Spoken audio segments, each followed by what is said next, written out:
Hi friends, by the time this video lands, approximately 2500 tons of plastic will be made. Out of that, 50% will be like this, like single use of plastic. Today I'm going to talk about 3 R's: reuse, reduce and recycle as per circular economy. And by the time this video will end, you will understand what exactly is the meaning of these 3 R's, why they are important and why we need them the most for our sustainable future.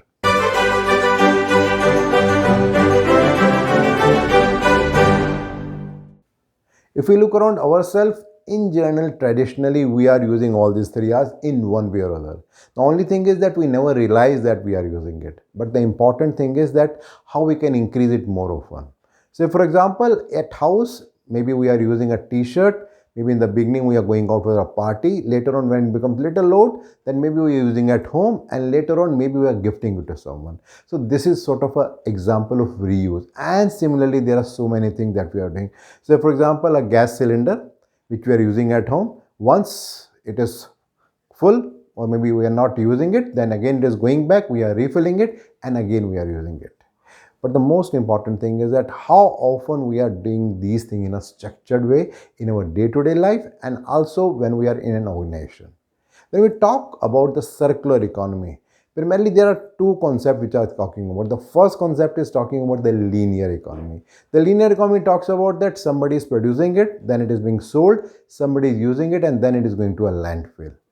On the other end, when we talk about circular economy, it is talking about somebody is producing it, then somebody is selling it, it is used by someone. Now, before going to the landfill, what we can do about these three stages? The first stage is that what we can do at the time of manufacturing so that we can reduce the consumption of raw material as much as possible. Then when we are using it, what we can do at that particular stage so that we can reuse it at multiple times. And then comes the last stage about recycling, that what we can do at that particular stage. Interestingly, so far, approximately when we talk about circular economy, the major focus, almost 80% of the saving is coming from the last stage, that is the recycling. But we need to see and change our focus from recycling to reuse and by the other purposes. So when we talk more with respect to the reduce, when we talk about reduce, the main concept is that what we can do with respect to using the virgin material as less as possible. Or maybe whatever we are using, say for example, if we talk from the context of a home, maybe we want to purchase something and we just go and purchase it even when we like it or not. So there is a concept called 3 days. So you have to wait for 3 days, and after 3 days, if you still feel the urge to buy, at that time you can go and you can buy, because it means it is important. Similarly, there are many other things in life that we are doing. If we talk in context of the electric vehicle, which is very in thing at the moment, then whatever electrical batteries that we are making at this time, can we increase the life of those batteries? Can we think about some alternate ways so that whatever virgin material that we are using at this particular time, they can be utilized as much less as possible? Then the second concept, that is reuse, that we are just using something and then we are throwing out because we think that it is not being needed now. Say for example, as simple as I just talked about the single use of plastic, can we use some bigger size of plastic bottles instead of a small plastic bottle? Or maybe can we use the glass bottle instead of the plastic bottle so that we can use it again and again? Maybe when we are going to purchase something, rather than purchasing something in small packets, can we go for a bigger packet so that we can reduce the cost of packaging? And there can be so many things which we can think around ourselves and we can work on that. The third concept is about recycle.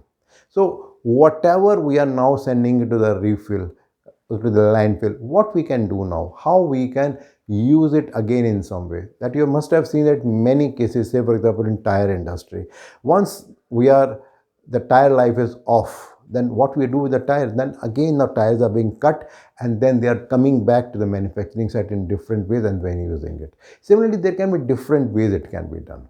If you look into the picture, in general, so far the focus is on recycle, then reuse and then reduce. But the actual focus should be other way around. It should be reduce, reuse and then recycle. Once we start seeing things from that perspective rather than focusing only on the recycling, the real benefit of circular economy concepts can be there. In fact, there are many companies who are working on it. Like I was going through one of the report wherein it was said that in UK there's a heavy tax when in case you are not using 30% of the recycled plastic. Similarly, in many countries there is a law called not to be repaired. So this another law is coming that we are allowed to repair the electronic product. Here the concept is again same, that once we are using an electronic component and maybe there is some defect in that, we can't repair that because it is not legally allowed, or maybe the design is like that, we cannot do that.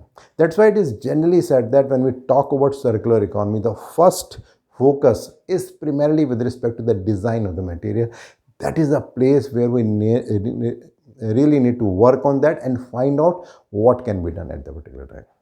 So if I do a summary, I talked about the 3 R's: reduce, reuse, and recycle, wherein the focus should be first on reduce, then reuse, and then finally on the recycle. And once we do in that way, there is a high possibility that we can leave a sustainable future for our future generations.